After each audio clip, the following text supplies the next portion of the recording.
So now it's headed to the Supreme Court. Joining us from Washington, Adam Sessler. He's the host of G4 Network's X-Play and editor-in-chief of G4 Games Content.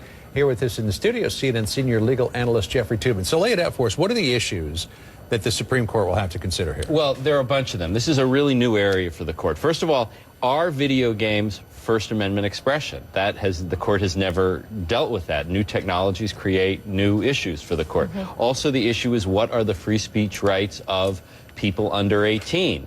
That is an unsettled area in the court. And finally, the question is, has the state of California proved that violent video games present such a threat to 18-year-old kids and younger that it deserves a new regime of censorship in the United States? That's interesting. And Adam, I want to get your perspective on that. There's an interesting opinion piece in USA Today that quotes the American Academy of Pediatrics, and what they say is kind of startling. They say that the connection between game violence and aggression is as strong as the medical association between cigarette smoking and lung cancer. Do you believe that these games actually make children more aggressive and violent in their everyday lives? Well, I think if you look at juvenile crime statistics, which have gone down dramatically over the past 15 years, it really doesn't seem to bear what the American Pediatric Society is saying, although I would like to, give them some sort of credence there. I think what it comes down to is this anxiety that surrounds the interactivity of video games, which is so much different than the passive way of enjoying other forms of entertainment, like movies, like music, like television, that seems to give, I think, an older generation a sense of anxiety that maybe there is some sort of correlation. You're going to act out, what's happening there on screen. Though really, once again, if you look at what's been happening with juvenile crime, it really doesn't seem to bear itself out. Jeff, speak to that argument that he just made there, this idea that the interactivity of it makes it different. We don't have federal laws or even state laws banning young people from seeing movies. They're voluntary restrictions put on by the MPAA. But the interactive nature of it, that if you're actually engaged in the virtual violence, it might have more of an effect on you than simply sitting back watching it. Well, that's certainly what the California legislators thought and Governor Schwarzenegger thought when he signed the law.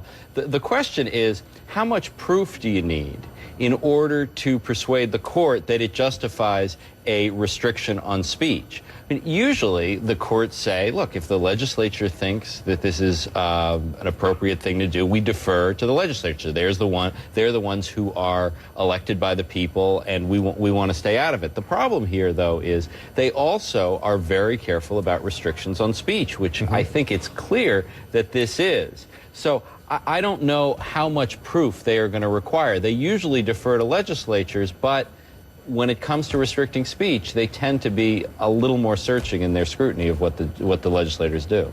And Adam, this will be interesting because I guess one of the questions will be, and you refer to it as a slippery slope, where do they draw the line? Right now, apparently, they propose to ban games for minors that involve killing, maiming, dismembering, or sexually assaulting an image of a human being. And they specifically name some of the games, like Manhunt and Grand Theft Auto, games that the industry itself rates as mature or adults only. What is wrong with just limiting the sale of those to minors? Well, the thing is that there's actually very good self-policing inside of the games industry itself. It has its own rating system, E through M, M obviously being for the most adult or inappropriate games for young children. And the FTC just put out a report at the end of last year saying that the video game industry, as opposed to all other forms of entertainment industries, are doing a very good job of not marketing inappropriately to young children, of retailers actually restricting the sale of these M-rated games to minors that come into the store without a parent. And then inside those game consoles themselves, there are parental controls that would just prohibit any M-rated game from being played on that console if the parent deems that it's inappropriate for their child. And I think that's what it really comes down to, is that, once again, the state is trying to supplant the role of parenting in determining what is and is not appropriate for their child. And also, even with what sounds like very precise descriptions of inappropriate content in those games, it is vague enough that it will be unclear to a retailer, to a game developer, to a game publisher, what is or is not good. And I don't believe the state has made a very good claim as to what regulatory body in California will look at these games that are sold nationwide and say that is okay, that is not. One reason why the movie business has been so rigorous with its rating system is they want to avoid this situation. Yeah. They self-police, so they keep the government out of it, and they've been successful so far. The video game business, not as much. Video games before the Supreme Court. Who would have ever thunk it? Jeff Toobin, Adam Sessler, good to talk to you this morning. Thanks.